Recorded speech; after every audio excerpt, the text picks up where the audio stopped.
বন্ধুরা, এই মে মাসেই এমন ঘূর্ণিঝড় আসতে চলেছে যা আগের ঘূর্ণিঝড়গুলোর থেকেও বেশি শক্তিশালী হতে পারে। এই ঝড়ের নাম রাখা হয়েছে রেমাল। সেই সাইক্লোন কি এখন থেকেই মাথাচড়া দিতে শুরু করলো?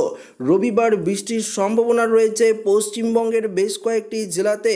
বৃষ্টি বাড়বে সোমবার ও মঙ্গলবার উত্তর ও দক্ষিণবঙ্গের প্রায় সব জেলাতেই বজ্র বিদ্যুৎ সহ ভারী বৃষ্টির সম্ভাবনা রয়েছে।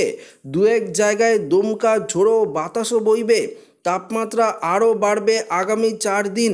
রবিবার থেকেই আবহাওয়ার পরিবর্তন ঘটবে, এমনটাই জানিয়েছে আলিপুর আবহাওয়া দপ্তর।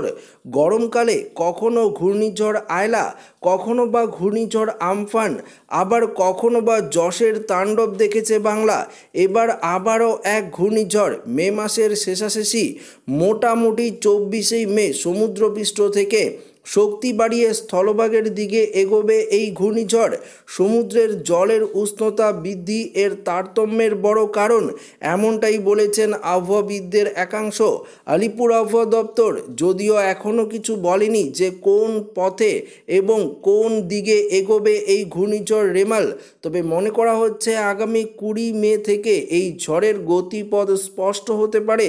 এদিকে সেই দিন বাংলার বেশ কিছু জেলায় বৃষ্টির সম্ভাবনার কথাও জানানো হয়েছে। 20 মে দক্ষিণ বঙ্গোপসাগরে তৈরি হতে পারে একটি ঘূর্ণাবর্ত। সেটি সোজা উত্তর দিকে অগ্রসর হয়ে শক্তি বৃদ্ধি করতে পারে। এরপর 24শে মে সেটি ঘূর্ণিঝড়ের আকার নিতে পারে। বিভিন্ন সংবাদ মাধ্যমের এমন তথ্য উল্লেখ করা হয়েছে। তবে সাধারণত 1 জুন কেরল হয়ে ভারতের মূল ভূখণ্ডে বর্ষা প্রবেশ করে থাকে। 7 দিনের মতো হেরফের হলেও দক্ষিণ পশ্চিম মৌসুমি বায়ু স্বাভাবিকের ছন্দেই এগোচ্ছে বলে মনে করেছেন আবহাওয়াবিদদের একাংশ। এবার অবশ্যই সব কিছু ঠিকঠাক থাকলে মে মাসের শেষে ভারতের মূল ভূখণ্ডে ঢুকে পড়বে বর্ষা। নির্দিষ্ট সময়ের আগেই কেরলে বর্ষা প্রবেশ করতে পারে। আপাতত ভারতীয় মৌসুম ভবনের তরফে সেই রকমই পূর্বাভাস দেওয়া হয়েছে।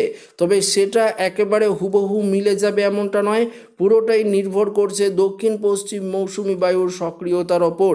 এমনিতেই সাধারণত বাংলায় 11 জুনের মধ্যেই বর্ষা ঢুকে যায়।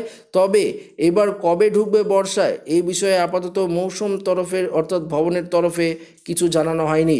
তবে বুঝতেই পারছেন যে বর্ষার আগেই এদিকে ঘূর্ণিঝড়ের ভ্রুকুটি তৈরি হয়েছে, যা ক্রমশ শক্তিশালী রূপ নিয়ে পশ্চিমবঙ্গ উপকূলের দিকে এগিয়ে যাচ্ছে। যদি পশ্চিমবঙ্গ উপকূলেও আছড়ে পড়ে তাহলেও কিন্তু বাংলাদেশ এবং ওড়িশায় প্রচুর পরিমাণে ক্ষয়ক্ষতি হতে পারে এই ঘূর্ণিঝড় রেমালের প্রভাবে, এমনটাই কিন্তু আবহাওয়া দপ্তরের তরফ থেকে পূর্বাভাসে জানানো হয়েছে। তো আশা করি এই আপডেটটি প্রত্যেকের ভালো লেগেছে। ভিডিওটি ভালো লাগলে লাইক করবেন, সাথে শেয়ার করবেন। নতুন হয়ে থাকলে চ্যানেলটিকে সাবস্ক্রাইব করে নেবেন। ধন্যবাদ।